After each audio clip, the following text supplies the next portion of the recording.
Hi you guys, so today we are doing another cheese making video. We're going to make mozzarella cheese today. So I used to make mozzarella cheese quite a bit and then I stopped for some unknown reason, but now I'm back at it. I'm going to only try this mozzarella with half a gallon of milk because all the videos I could find said I needed to use raw milk or I needed to use rennet, neither of which I have. Rennet is an enzyme that comes from the stomach of certain animals, ruminants, and it helps coagulate milk.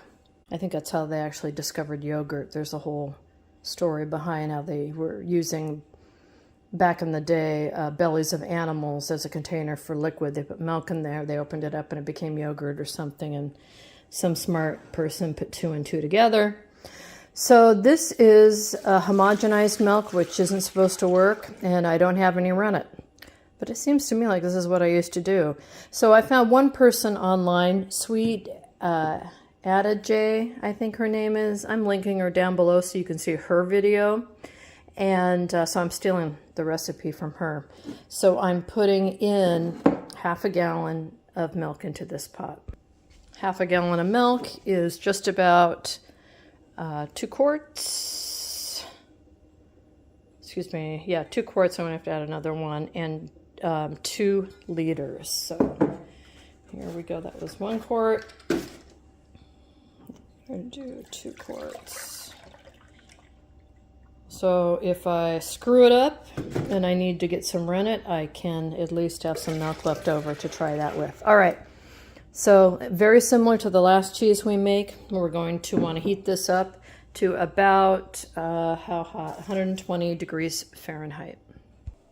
All right, so we've reached 120 Fahrenheit, which is about 48 centigrade, I think, Celsius. So it says now turn off. And again, I've got the instructions down below. And add a half cup of vinegar. See how similar this is to the last recipe we did? Same ingredients so far. All right, so now I'm going to give this a little stir. We should see an immediate reaction here, but it says to wait a couple of minutes. And yeah, we're already seeing the whey separation. Can you see that? Clear, kind of greeny, watery stuff.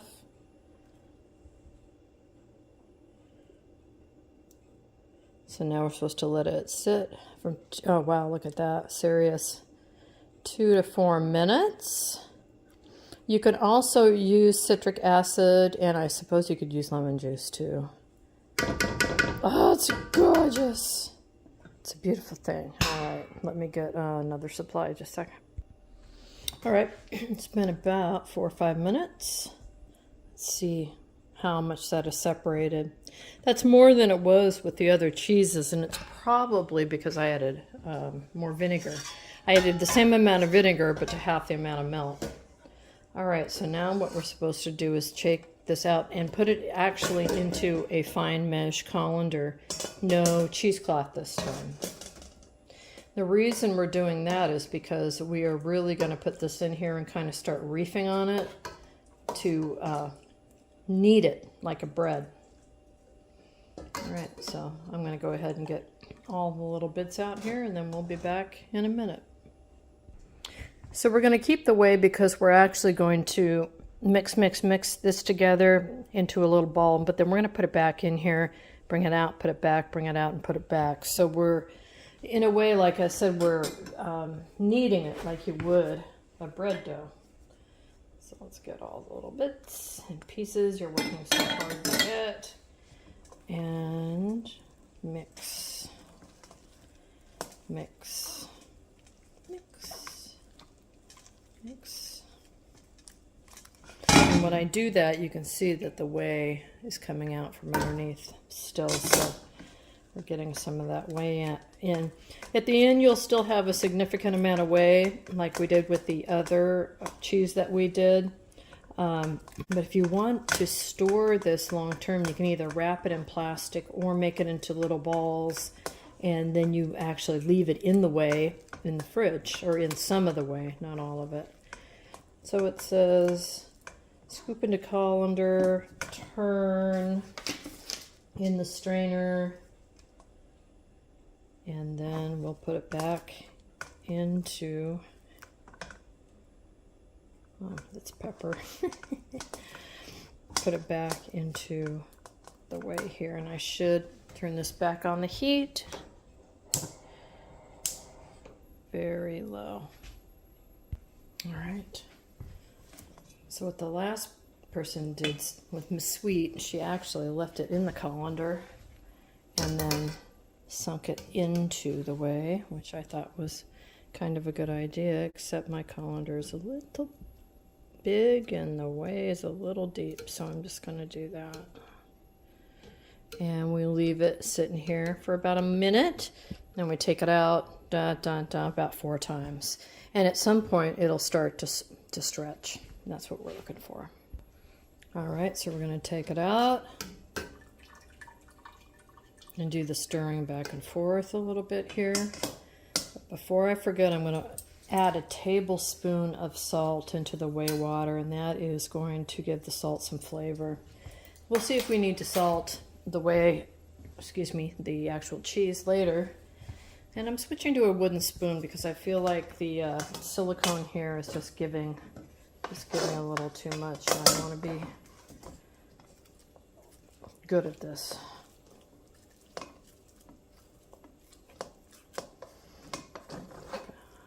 Some people do this with their hands, and we may do that too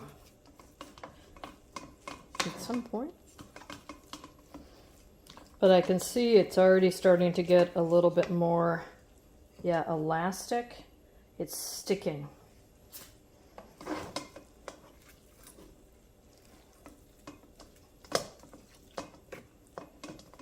Let's see.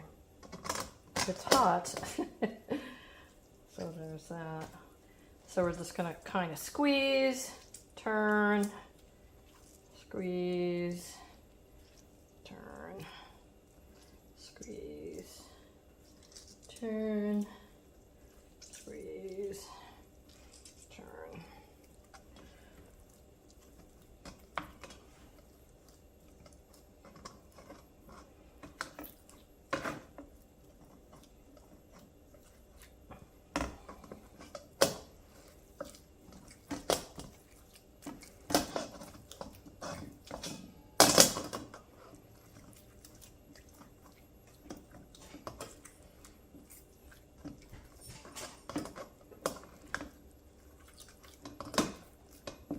All right, so back into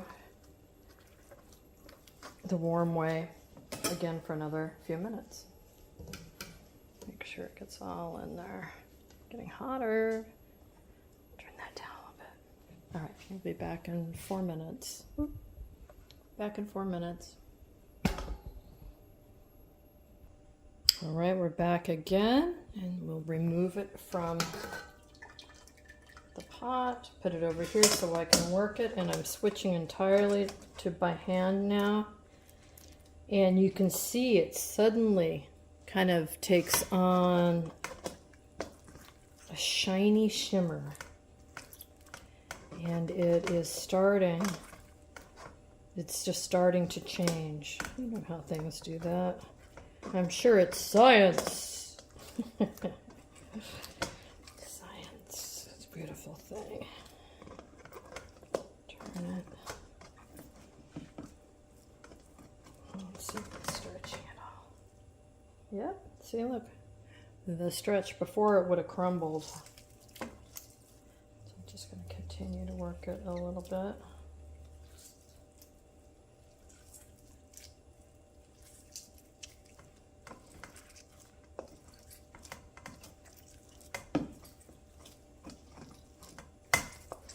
You know what is so hard is to do this and not take bites of it. I mean, it's not going to hurt you to do it. It's just then you end up with less cheese.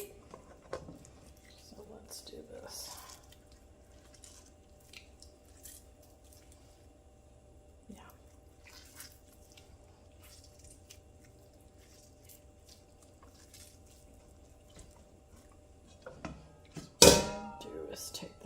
microwave, put it back in, take it out. Let me just see here. Yeah.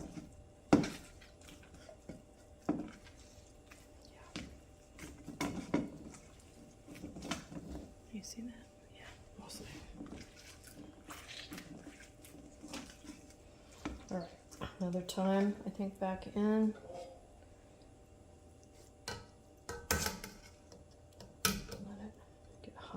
Heat it up again. I don't really know way to put in there. And we'll come back in another 4 minutes. All right, so we're back at lucky number 4. It looks to me like it's just about done. What I am noticing is that it's not, ooh, it's hot. It's not quite as shiny, but that could come with time, but it's definitely hot. Let's see, it's got the stretch. It's there. So I'm going to call it done because we don't really want to overwork this. If we overwork it, let's break it down into smaller balls. If we overwork it, it can get tough. And we don't want to overwork it. Although I wonder if I'm right about there. So we're going to go ahead and I'm going to get a container. All right, so what I'm going to do is take these. You know what? We're having pizza tonight. I could take the smaller bits of cheese, you know, make it like a buffalo mozzarella, put them in here, and then top them with cool whey. Maybe I'll do some. The trick to making a ball is just to take a bunch in your hand and then just kind of shove it up through your thumb and middle finger, and it kind of comes out into a ball shape. Put that in there. But mostly I think I'm just looking for just a ball. I can't bake to save my life, so I'm not very good at this kind of stuff for some reason, but I think it's pretty. It's gonna work. How's that? Put that together. Put this together. It's almost like it wants to get hot again though. You know what? Let's make this hot again, and then we'll finish off with this last bit and see if it changes this at all. I'm really not 100% happy with that.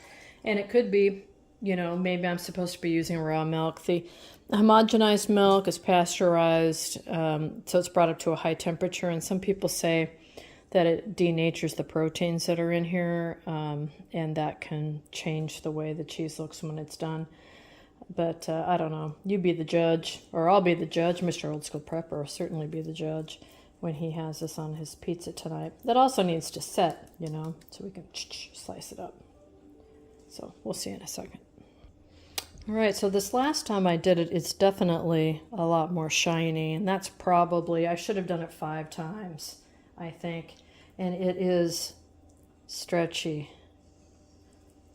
And it will get more stretchy as it cools. So I'm going to stop working it before I really screw things up. And I'm going to put it into this container here. Once the whey cools enough, I will add about that much whey to it. I'll save the rest for some baking or some other